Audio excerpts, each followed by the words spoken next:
Welcome to the Entrepreneurial Family Survival weekly podcast. This 15-minute weekly podcast is filled with tips and tools to support entrepreneurial spouses, exes, and their families deal with the emotional and the financial ups and downs of an entrepreneurial relationship. Hello, my name is Joanie Winberg, certified human behavior consultant and a divorce mentor.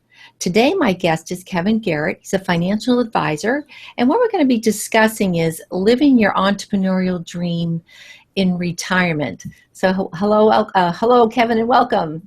Hey, Joanie, how are you today? Good. So this is quite an interesting topic because we're both in the entrepreneurial frame of mind, and sometimes we think we're so in that we might never retire, but reality does set in, and we probably do have to do that someday, maybe.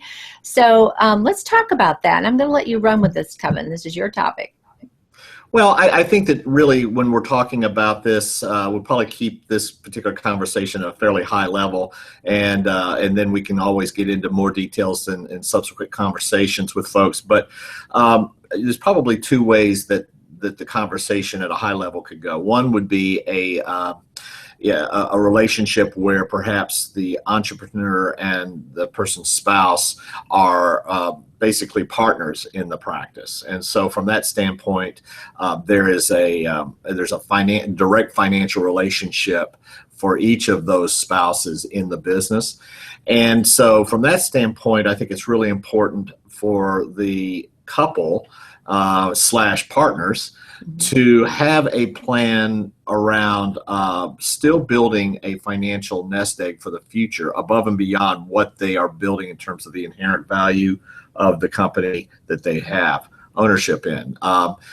There's a lot of different ways you can do that, but there are retirement nest egg vehicles similar to 401ks that are built out more for entrepreneurs. So people who have their own business still have the ability to take pre-tax dollars in and invest those, similar to if you worked for a big company and they had a 401k.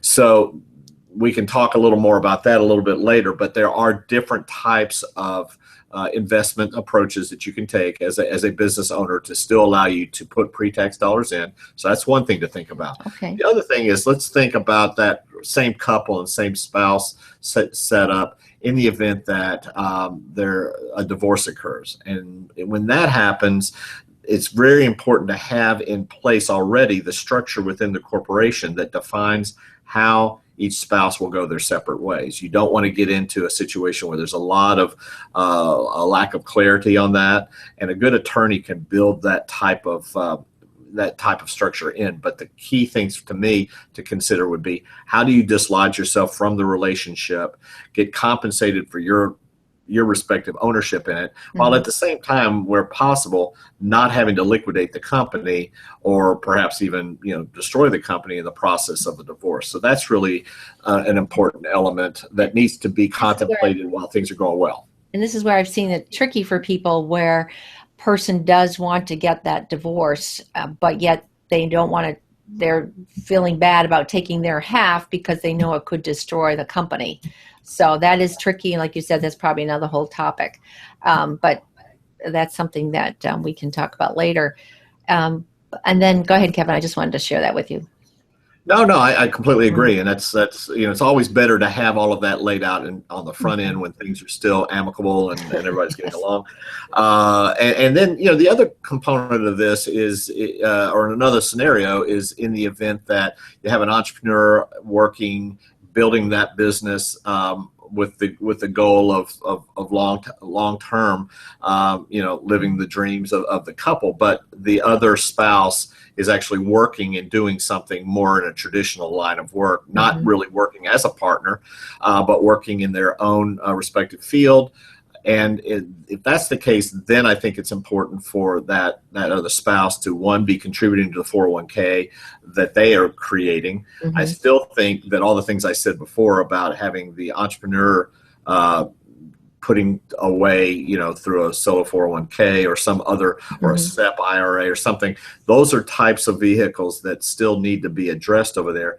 But in the event that the traditional working person is helping fund, in some cases, maybe the cash flow of the household while the entrepreneur is building the business, it's still important to have the retirement investments occurring. I think it's also very important to address concerns around insurance and protecting each side's interests in the event that something happens to the other, because while they're working in separate worlds, they are still somewhat, their futures are somewhat linked together. And so I think having some sort of risk management strategy through the use of life insurance and disability insurance is still very, very important. And I'm actually just kind of thinking about when I was in business, starting a new business with my former, we really didn't think and plan for the future as much, because you were just so in and so wanting that business to be successful and working the hours and raising a family and all of that. So maybe we can touch upon that a little bit. Just still, and you probably did talk about it somewhat of what to do to plan, but maybe people to really be conscious to say, you know what, we're not going to be in our 20s busting like this forever, or our 30s or our 40s. And someday we might want to sell this or retire. People should be thinking about that when they start a business. Yeah, and that's part of when we do a financial plan for our clients, especially the ones that own their own businesses. One of the questions that we have is around, what do you want to do with it? I mean, in some cases, people are building it to sell it. In some cases, people are looking for it to be more of a legacy that would survive them and move to future generations. Either way, there has to be a discussion around from the standpoint of how do you monetize in some fashion what you're building. And in some cases, how also from a tax standpoint, how is the best way to transfer that wealth that you've created to either yourself, your estate, or to future generations of ownership. And so all of those things are things that is important to talk about and think through, and then build the assumptions of that wealth generation into the financial plan for everybody. So it's a little harder to do because I think it's harder to really fully understand what the potential value of the business is that's being created, especially in your example of a 20 or 30 something year old. But nevertheless, it's a key component on the balance sheet of those folks. And so you have to put that in there, and you have to make some assumptions around how are you going to get a certain amount of asset value out of the business that you've been building all this time. So that's something to really think about. Like probably a lot of people don't think about the 20 or 30 years down the line. What are we going to do with this business? How do we want, almost like an exit strategy in a way?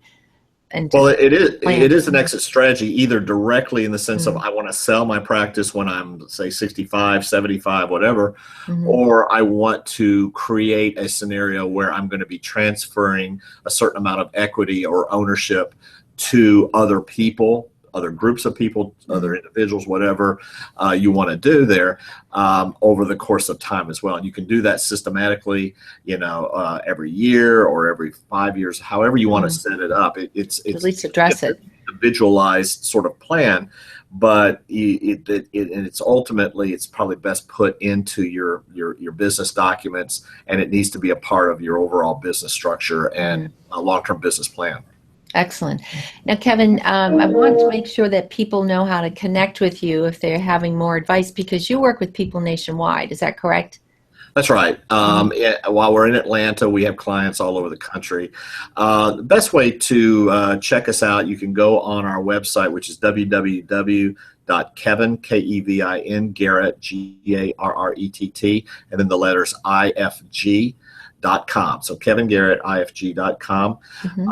And our office number is 770-353-6311. But I would suggest go to the website, check out what we do, and on there as well, you can click on and have a free consultation with me at your convenience, and we can review your specific needs and see if we can be of any assistance to you.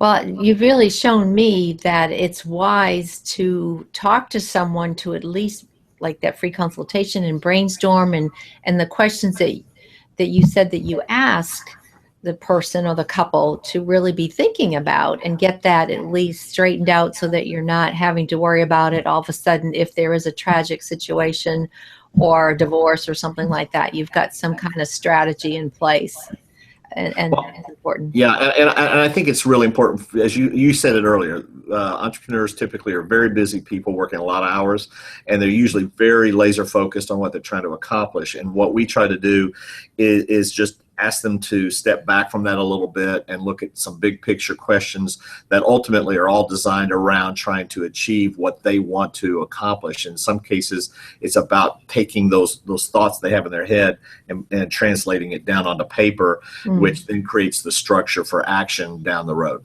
Excellent, excellent. To me, I'm thinking back, we should have done that.